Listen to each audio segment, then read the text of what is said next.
नमस्कार साथियों, हम लोगों ने अभी तक हिंदी कहानी के उद्भव और विकास और हिंदी कहानी के तत्वों के बारे में देख लिया है। ठीक है, तो अब आपकी जो कहानियाँ हैं, 4 कहानियाँ हैं, उनमें से पहली कहानी है सदगति, ठीक है, जो कि मुंशी प्रेमचंद द्वारा रचित है।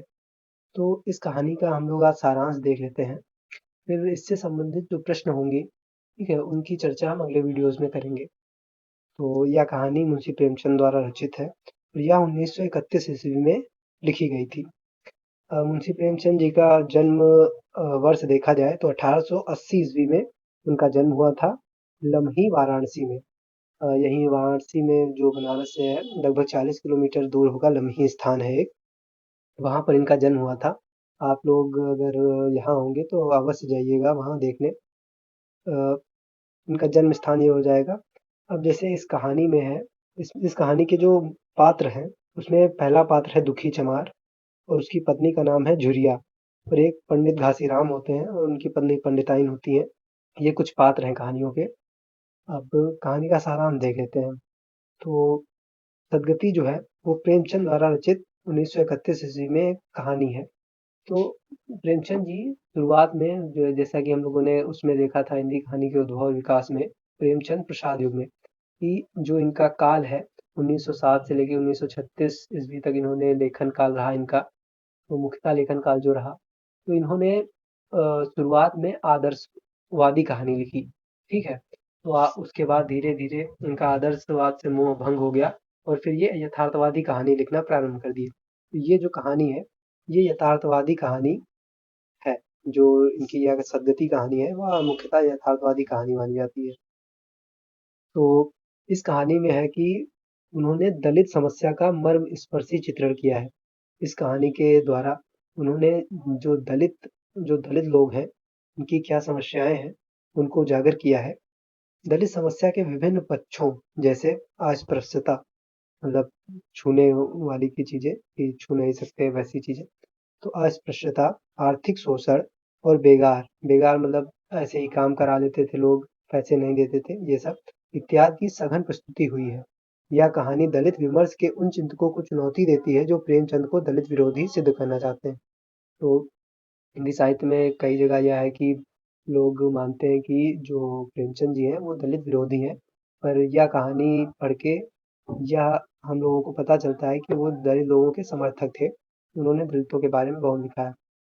अब सदगति का जो मुख्य पात्र है वो दुखी चमार है। तो इस कहानी का प्रारंभ यहीं से होता है कि वो अपनी पत्नी झुरिया से कहता है कि हमारी बेटी का मतलब विवाह होने वाला है, उसकी सगाई करने के लिए किसी पंडित जी से अच्छा मुहूर्त निकलवा लेते हैं। ठीक, तो इसीलिए वो पंडित घासीराम जी के पास जाता है और अ, दुखी चमार जो होता है अपनी पत्नी से पंडित के आने से पूर्व करने वाले सभी इंतजामों के बारे में बताकर पंडित घासीराम को बुलाने के लिए चल देता है। वो बता देता है कि जब पंडित जी आएँगे तो उनके लिए ये सीधा पानी जो भी है वो इंतजाम सब कर लेना, मैं पंडित जी को बुलाने जा रहा हूँ। तो वो पंडित जी को बुलाने के लिए चल देता है। उनके घर जब पहुँचता है तो पंडित जी अपने दैनिक कार्यों में व्यस्त रहते हैं। वो सुबह उठते हैं, पूजा पाठ करते हैं, अपना सब चीज़ करते हैं, उसके बाद कोई कार्य करते हैं, ठीक है? तो वो कार्य करने के पश्चात दुखी चंवर से जब मिलते हैं, तो वे बोलते हैं कि वो उनसे बोलते हैं कि पहले तू मेरा काम कर दे कुछ, खेत खेत में भूसा पड़ा है वो लाके कोठरी में डाल दे और ये लकड़ी पड़ी है, इसको काट दे, उसके बाद मैं चलता हूँ, तुम्हारे यहाँ मुहूर्त निकाल दूँगा। तो अब जो दुखी होता है वह अपना कार्य करने लगता है। वह दिन भर भूखा रहता है। वो भूसा ढोता है, फिर लकड़ी चीरता है। लकड़ी इतनी मोटी होती है कि वह बेचारा थक जाता है। इसलिए वह सोचता है कि लाओ लाओ थोड़ी देर चिलम पी लेते हैं। इसलिए वह चूँकि चिलम तो वो एक पड़ोसी से माँग लाता है, जो कि वहीं दलित घर होता है एक। किंतु आग लेने के लिए वह पंडित जी के घर चला जाता है।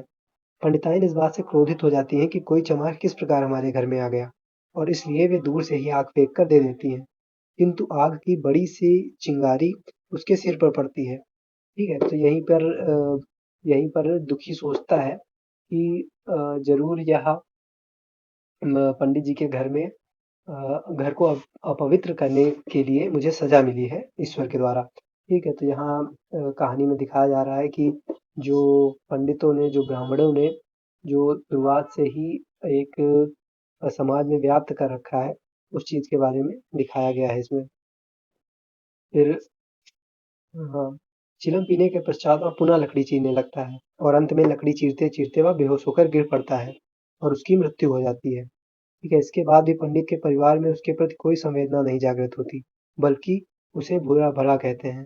ठीक है, उसकी अंत तक वो कार्य करते-करते उसकी मृत्यु हो जाती है, पर इससे पंडित जी और पंडिताइन के ऊपर कोई फ़र्क नहीं पड़ता।